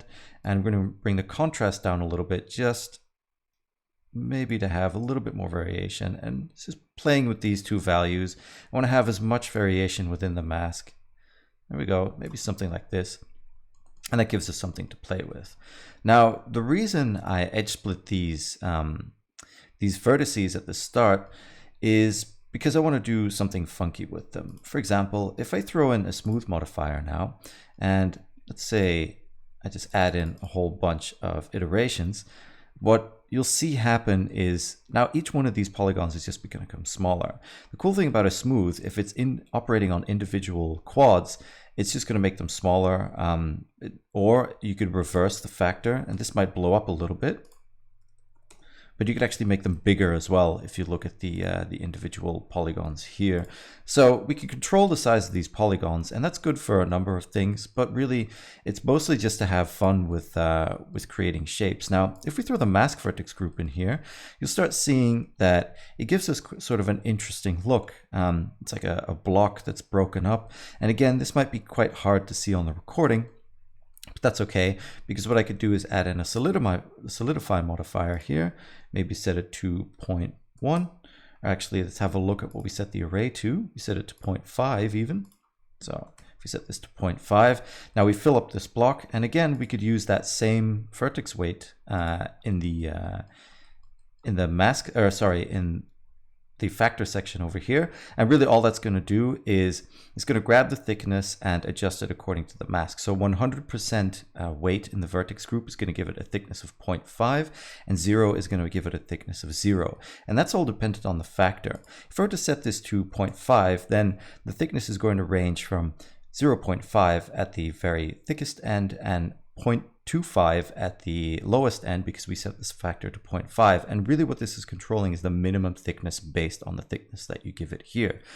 Now, one of the things that I find kind of annoying is that now we have some problems, because the smoothing isn't really happening uniformly. I want these polygons to be smooth, nice and uniformly, but I can't really do that with the way I've set it up now, because we're using local texture coordinates. So that means the texture is just being projected in 3D space, and we don't really have control over the individual polygons. Now, there's a really cool trick to this, and let me just turn off some of these modifiers. If we go back to our original plane, and this is still set to individual origins, if I scale this down, you can see these become sort of, I can make them small little dots. Now we could apply the same idea to our UVs. So if I select all of these, because none of these are connected, what I could do is set this to individual origins, hit S and 0, and now every single polygon's UV is scaled down to a 0 point. So that means if we go, switch over to the viewport. If we go into our weight paint mode over here and turn on this vertex group once again, now rather than using local coordinates, if I'm using UV coordinates, because these UVs are scaled down to 0, I'm gonna have to scale down my texture a little bit here. What this means is that each polygon gets an equal weight, so a uniform weight. So that means if we now do things like smoothing, we actually get uniformly changing polygons. Now, one of the issues that we might have is if we add in an array, and I'm just going to bring down the amount of layers so it's a bit more visible, is now each array layer has the exact same UVs, but we can counter this by using the U offset and the V offset for each layer. So this means our UV islands will be slightly offset for each layer, and as we build this up again, so let's do maybe 10 layers this time, or actually let's go up, maybe do 15. You can see these still have unique shapes across each layer. So now we've got even more control. And the cool thing is, once we start turning on some of these modifiers again, same with the solidify, now we've got uniformly scaled blocks, I guess you could call them. Now, I didn't really take into account the size of the polygon versus the height of the layer. So if you were to size these similarly, then you can get a nice sort of uniform block structure. Now, really, I want to do one more thing, and I want to break this up a little bit more. First of all, I'm going to just bring down the size a little bit more. There we go. And I want to take away some of these polygons, because this might be a big block, but I want to be able to see some of the internal structure. And to do that, let's add in a second vertex weight group. So I'm just going to copy this, add in a new empty one, and I named the first one mask, which is a little bit, which is too bad because we're going to use a mask modifier, but I name this one delete. There we go, because we want to delete some of these polygons. And let's grab a delete here. I'm going to copy over this mask and call it delete. And let's change some of the parameters in just a little bit, maybe bring up the size a bit, for example, and it's not really doing anything yet. It's just so we have something slightly different in here. And if I throw on a mask modifier here now and I select the delete group, now we can actually play with this. And you can see parts of our mesh will even be deleted. And because we've set this up the way we have, the entire polygon is going to be deleted and we're not left with any weird or trash geometry. So if I bring up the contrast, let's see, we can really break this up by taking big chunks out of it. We can even make this a little bit smaller again. Bring down the brightness a little bit. And really, this is a great way to make these really technical looking assets. Now let's have a look at the solidify modifier. I'm sure we can tweak that a little bit more. If we bring the factor down back to 0.1, and let's say I'm going to mess with the offset here, and setting this offset to 0 means we're going to have a bit more of a broken up structure as well, because now the solidifies is thickening up the polygons from both sides, so it's both pushing up and down. If I set this to 1, it's only going to push up. If I set this to -1, which is the default, it's only going to push down. But if I set this to 0, now you'll see as I increase the thickness, it's actually going to push up in both sides. And you can really overdo this. There's no rules about this. And again, we get a fully procedural structure that we can mess with. If we even want to go into our texture, maybe we go into our mask texture, we could even change the way these textures behave and get completely different patterns because they're affecting everything in the solidify modifier and the original smoothing. So you can go completely overboard with this. I'm going to stick with the cell noises though, because they do complement each other quite nicely, but it's just to show you even a slightly different pattern can give you really cool results. So let's set this back to cell noise. There we go.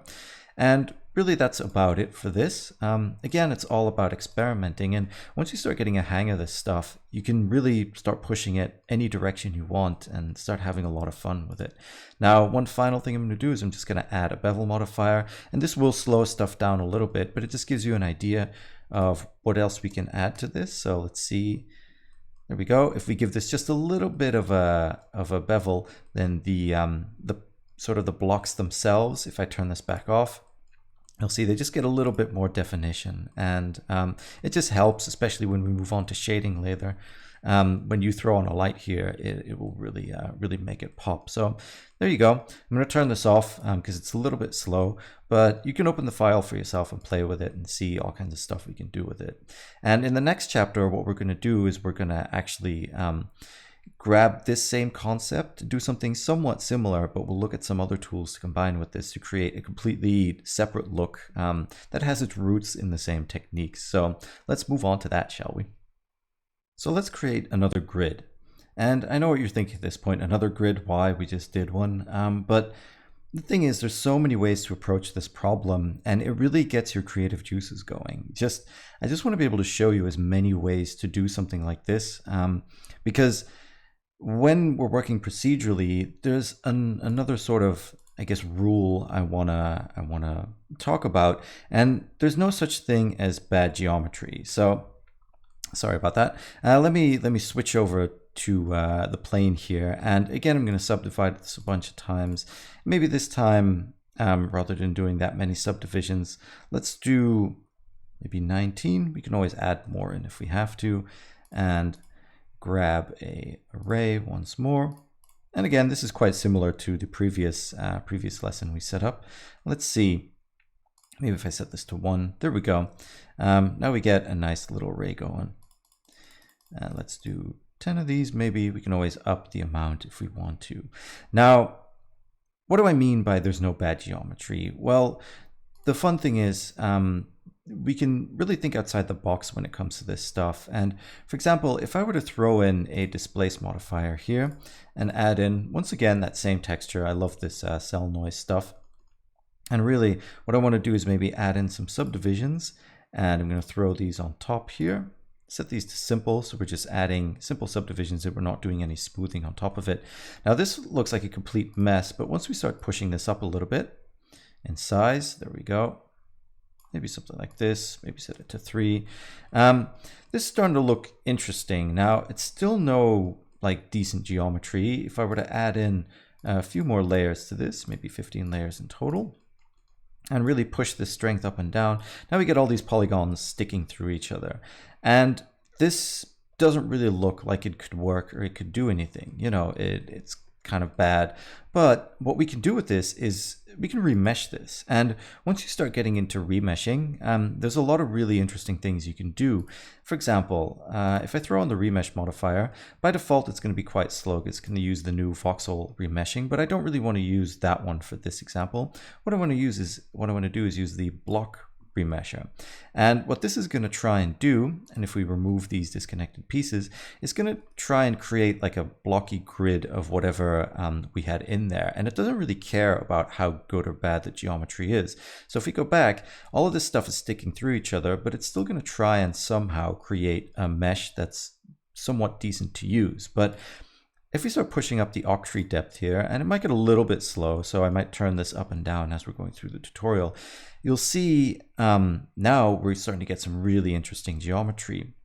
The only thing to keep in mind is that all of these are now blocks. So if we want to do anything else with these, we might want to decimate this down somehow, and that's exactly what we're going to do. But the fun thing is, if you look at this geometry, it is, you know, decent for shapes and other things. And let's actually see what we can do with this. So the first thing I'm going to do before I actually decimate is throw in a vertex weight edit. And again, we're going to use vertex weights to control some of this stuff. So by now you've seen me do this like 100 times, I say. And let's throw on an empty mask, set this up. There we go. Add in the vertex group, and you'll see this is a little bit slow, mainly just because I've got the octree depth up high here. So if I just turn this down a little bit, it should speed up slightly, and we can always turn this up for the final result. I'm going to throw in a mask, call this mask, and in our displace, I'm going to call this one displace.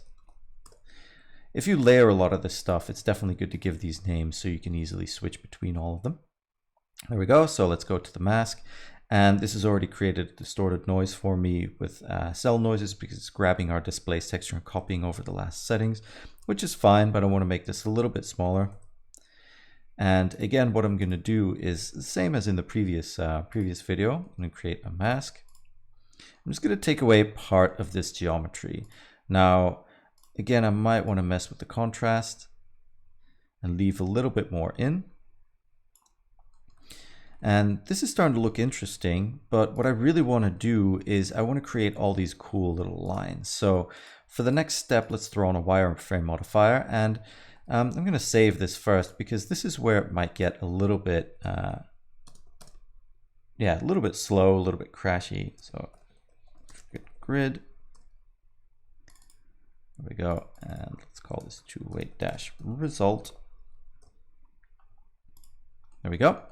And if I were just throw in a wireframe modifier, this looks pretty interesting. And let me turn off the wireframes here so we can see what we're doing. Set this to maybe 0.1. There we go. And now we get kind of an interesting looking thing. Now, one of the things we might need to do, if you're using a different texture and you've got a lot of weird geometry, you might get spikes sticking out.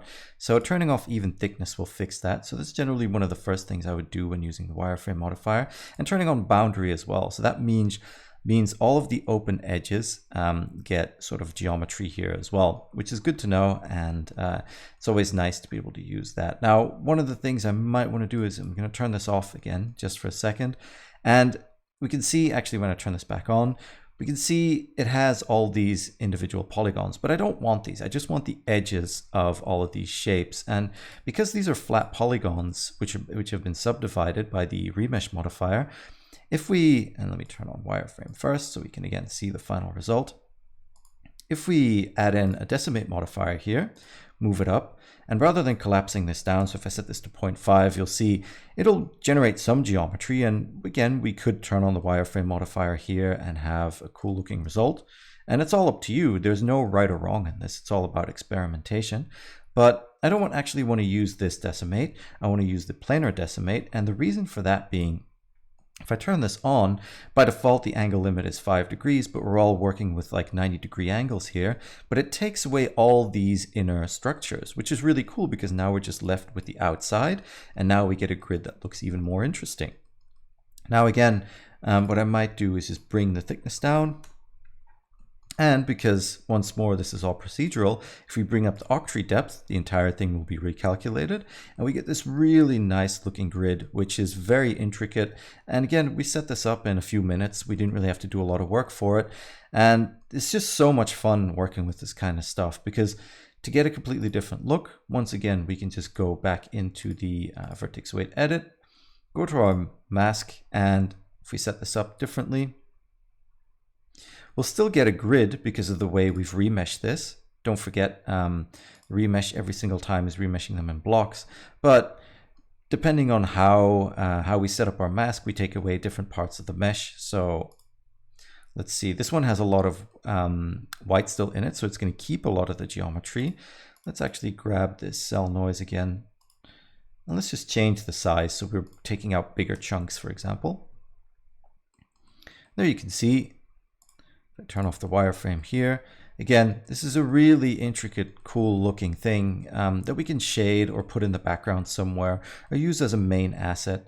And it's all about just experimenting and having fun.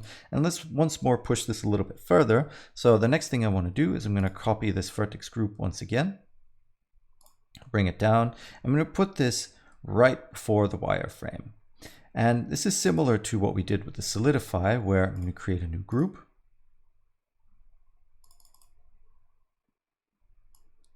Let's call this wire. And in the wireframe, I'm going to use the wire vertex weight or vertex group. And this operates the exact same way that the solidify did, where certain parts of the wireframe are going to be thicker than others. The factor is the same thing. So the minimum thickness is going to be a factor of your regular thickness. So this is going to go from 0 to 0.05. But you know, you could change this up if you wanted to. Now, the only thing I haven't done is change this texture mask. So if I change this and set this to wire, now I've got this wire texture. I'm going to make this one quite small. So now we're taking out big chunks with the vertex weight edit that's driving the mask modifier to take out the larger chunks. And we're putting smaller sort of details in the wireframe by using a smaller texture in the wireframe modifier in this vertex group. So again, it's all down to experimentation. If I put the factor up to 0.25, then we'll have some thickness in them, but the effect isn't quite as pronounced. And the wireframe modifier has all kinds of cool stuff in it as well. So I'm going to put the factor down to 0.1. Actually, that is, yeah, let's leave it at 0.1 to see what else we can do. And sure, this takes a second every time to recalculate because the remeshes are pretty high. We could push this up even higher, but I would advise to save before you do that because it's going to hit a limit at some point. Now, one of the things I like to do as well is play with the relative thickness. And the relative thickness is going to give each wire a thickness based on its relative length. Now, you might have to push up the initial thickness a little bit, but again, this gives it a little bit more of a broken up feel, and you could push this as far as you want because it's still keeping all of this other stuff into account. And I mean, imagine trying to model this from scratch. I'm sure there's people out there that are really fast at modeling and really good at it and are able to model something like this really quickly. But for me, I just like the flexibility of it. And at any time, we could change anything. We could even change the, maybe not the remesh, but if we change the decimate to collapse, as we did before, maybe change the ratio to 0.2, we get a completely different look. And again, it's all up to you. Like I said, there really is no bad geometry. You can turn pretty much any piece of geometry into art. And I really like the look of some of this. Now I'm going to stick to planar because this was the main idea going in.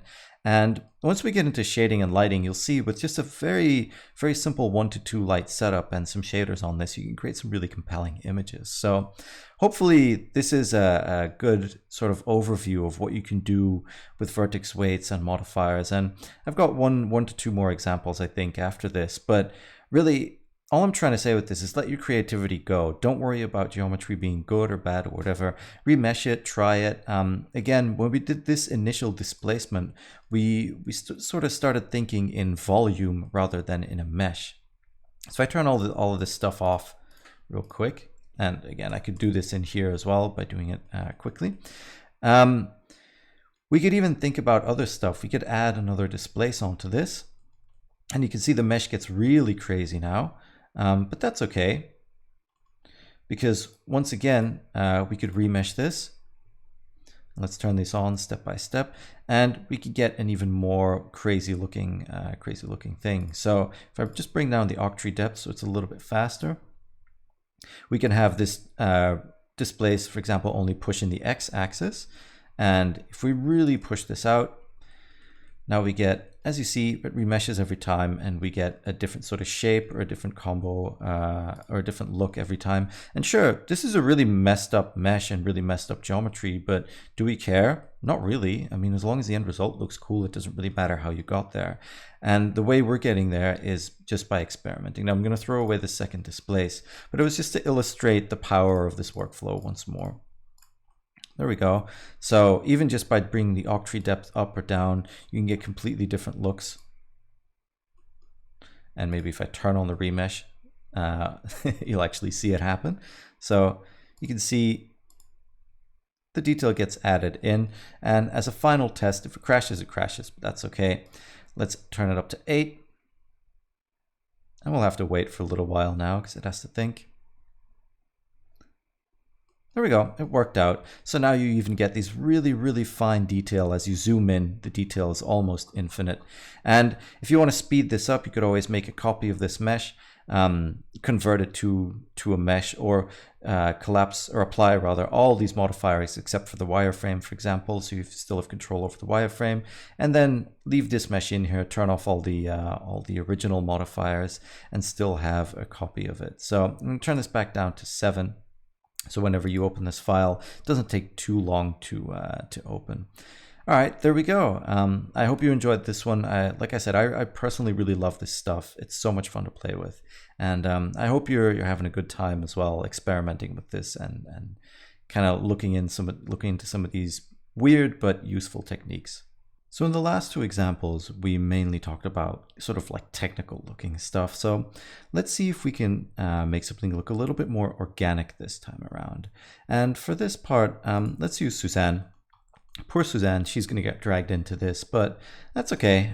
First thing I'm going to do is just add a subdivision surface modifier, set it to 3 subdivisions. Now, I want to make her look kind of weird and wiry and organic, and there's a couple of ways to approach this, but obviously we're going to do it the modifier way and have fun with this. Now, I'm going to turn on my wireframes here so we can really see the process, and in the subdivision surface modifier, let's turn off optimal display. There we go.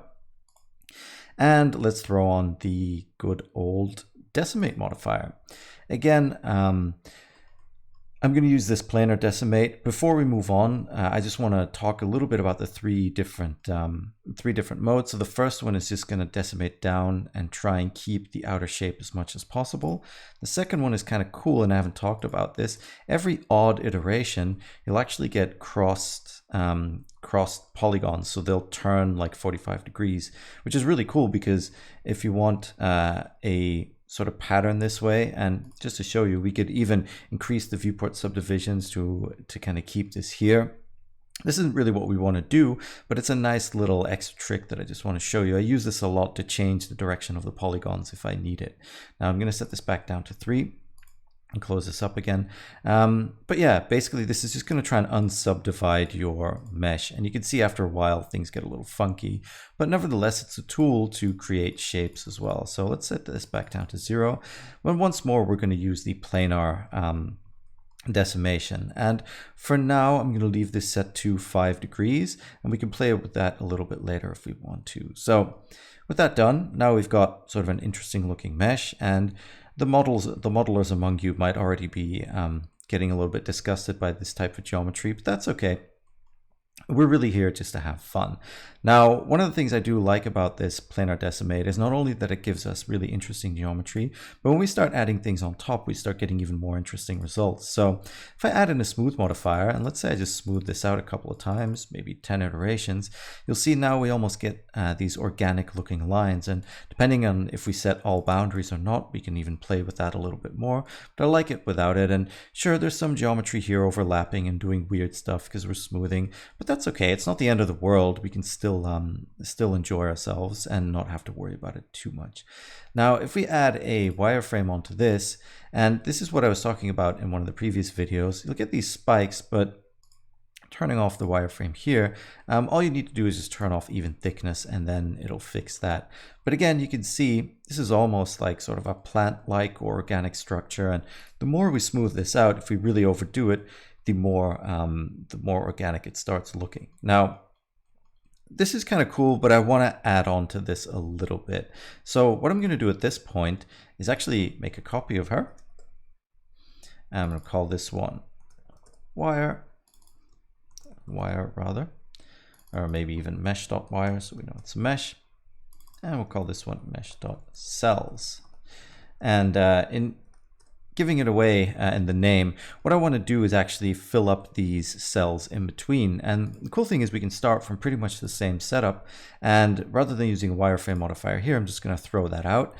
And I'm going to throw in an edge split. And now I want to split up all these individual polygons. So setting the angle to 0, you'll see the shading change slightly if I turn this back on and off. It'll now split all of those polygons. And we've seen this I guess, effect or this technique before in the first grid that we made, where we changed the size of the polygons by splitting and smoothing them. And really, we're just going to do the same thing. If we smooth them a little bit now you'll see these become cells within Suzanne. We could do it maybe once or twice. There we go.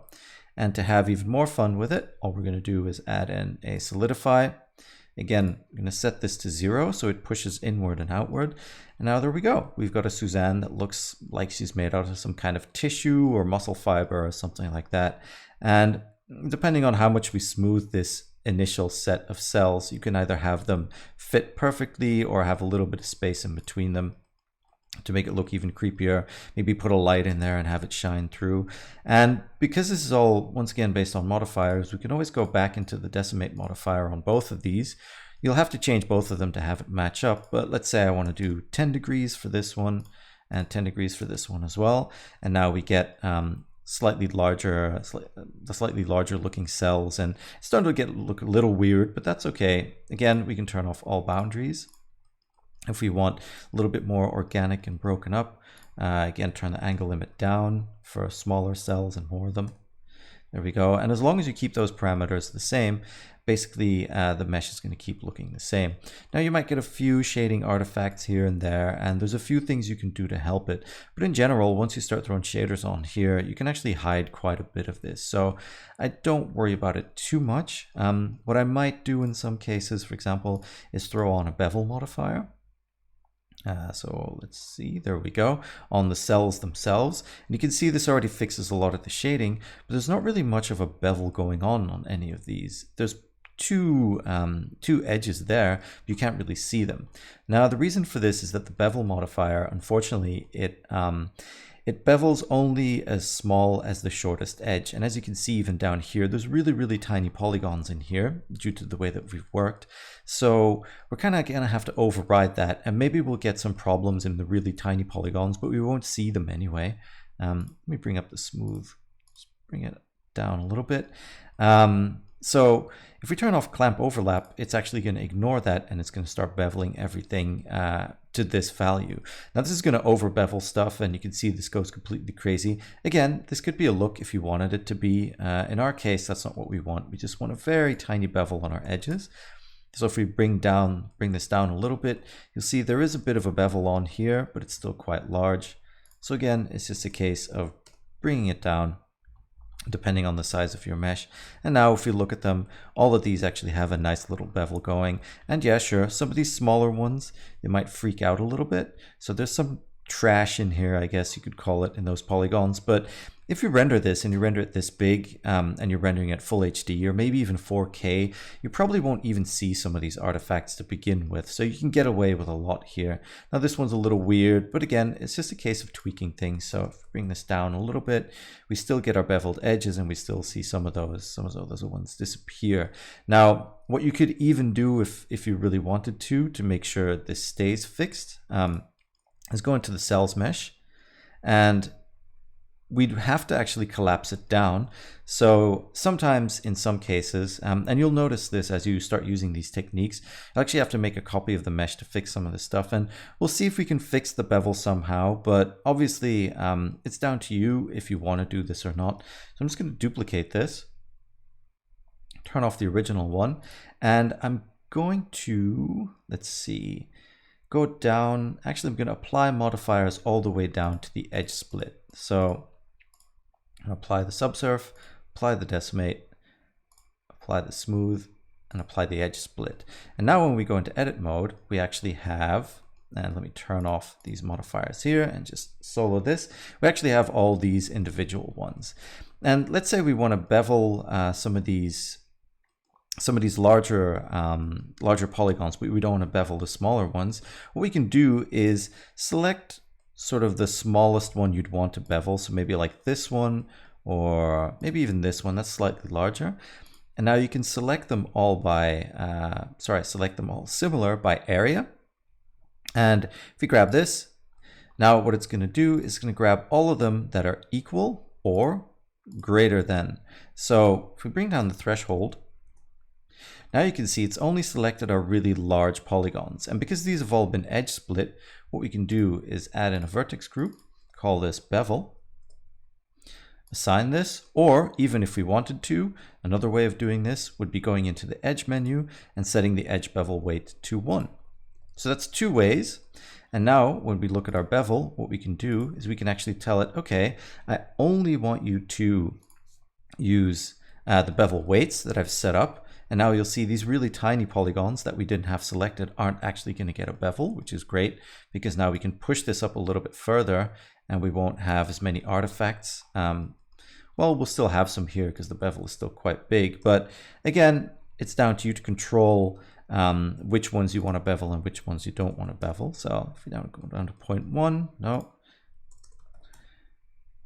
There we go. And now we don't have any artifacts in the smaller ones. And yeah, again, it's just a way to control. Same with the vertex group. We'll get a similar result because we selected those polygons and threw in the vertex group.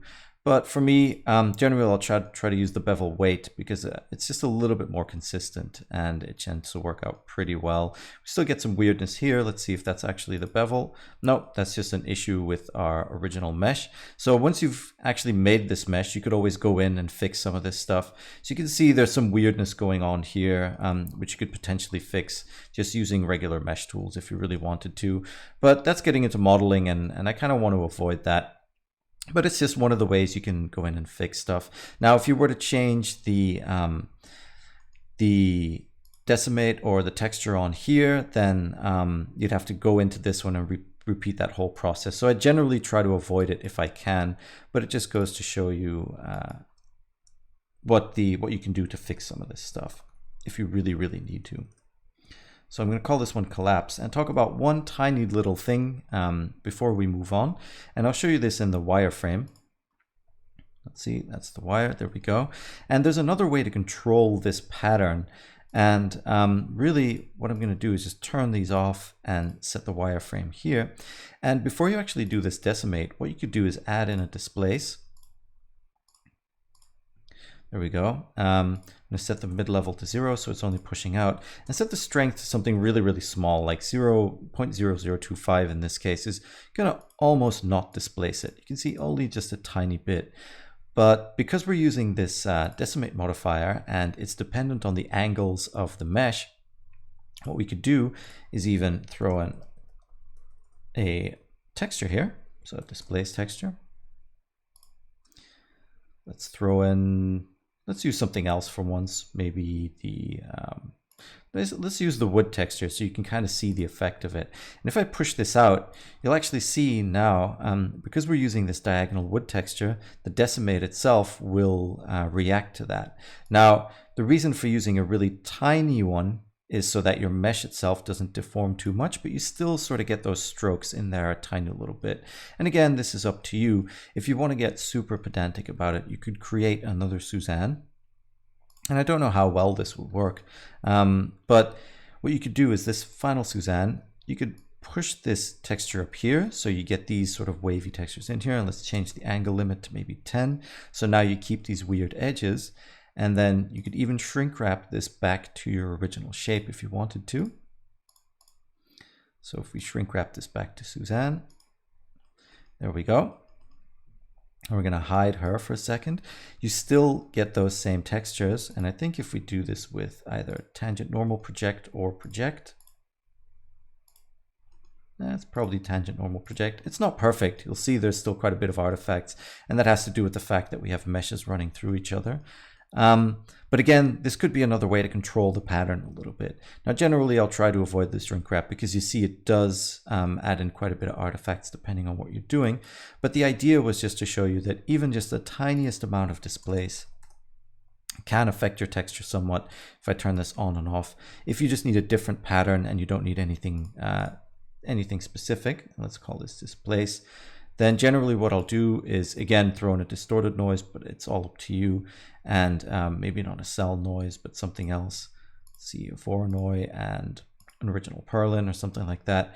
And now I can just change the shape, and I can just change sort of the overall shape of these polygons. And obviously you could copy this over to the cells mesh as well. Now I'm not going to leave this in because it's not really that relevant, but let's say you have a pattern and you sort of like the overall shape of the pattern, but you just want to mix it up a little bit and try it like a different seed. You could do it by using a displace modifier with the texture that's really just set to a very, very tiny displace, as to not change the overall shape of the mesh, but just the underlying geometry. So let's go back here. This was still set to, I think, 5 degrees. So let's set this back to 5 degrees so it matches. Turn on everything else, and now if we go back to our other mesh, this still matches up.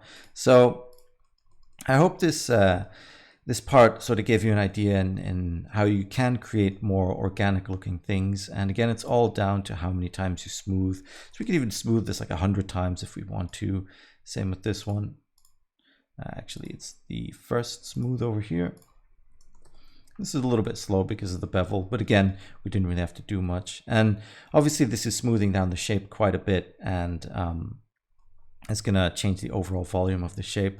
But like I said, when you're creating these really creepy or crazy things, you can have a lot of fun with this. And one last thing I just want to touch on is in the wireframe modifier.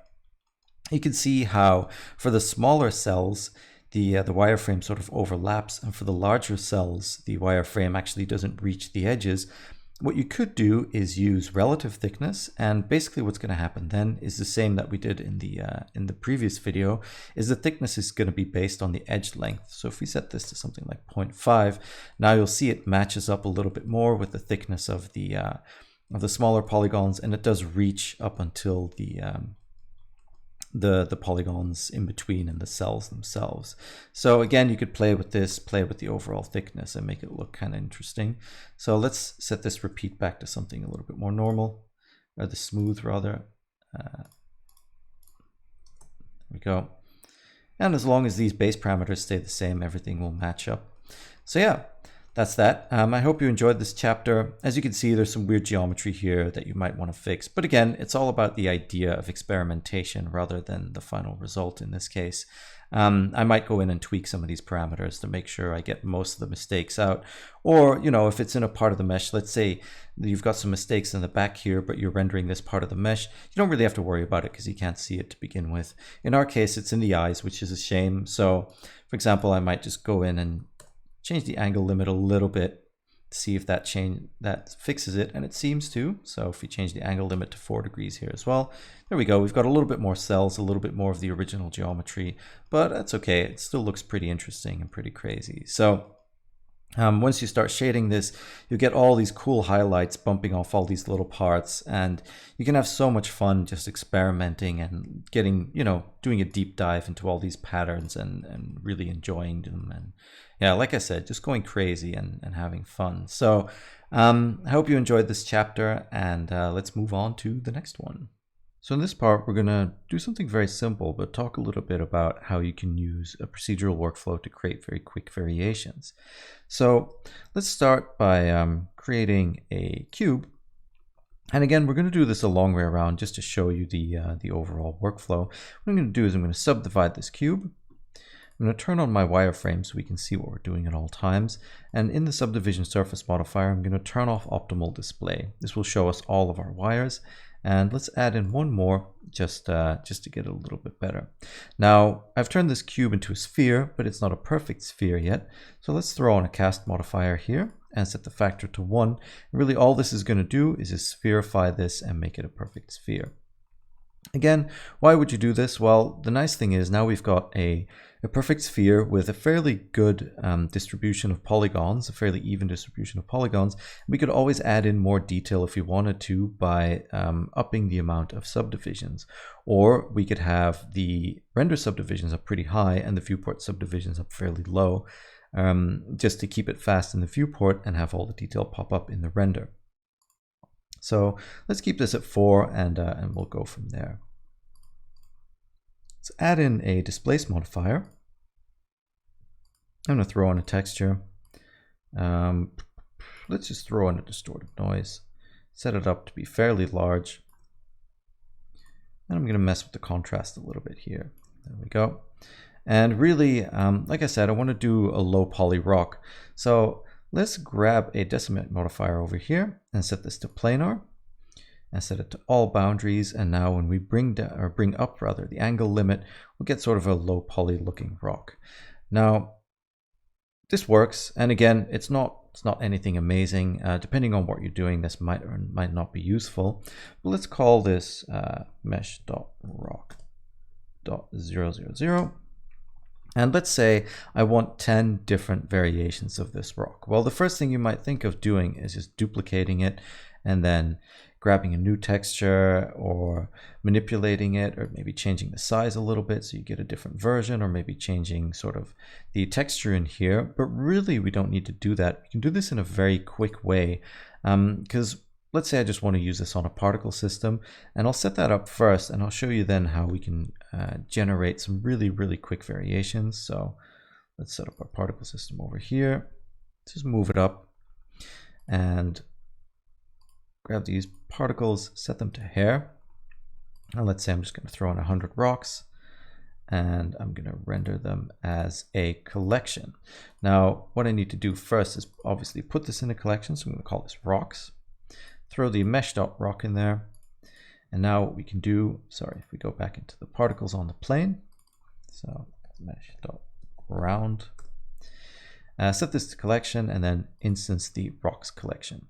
Now really, right now we only have one rock, but a very quick trick is just setting this texture coordinate to global, as we saw in the beginning of the procedural modeling module.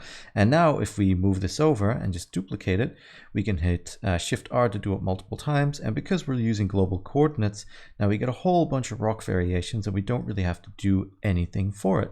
We just need to copy them all over. I could even turn off this, this collection here, and now we have a whole bunch of random rocks. We can add on to that just by hitting the advanced button here and enabling rotation.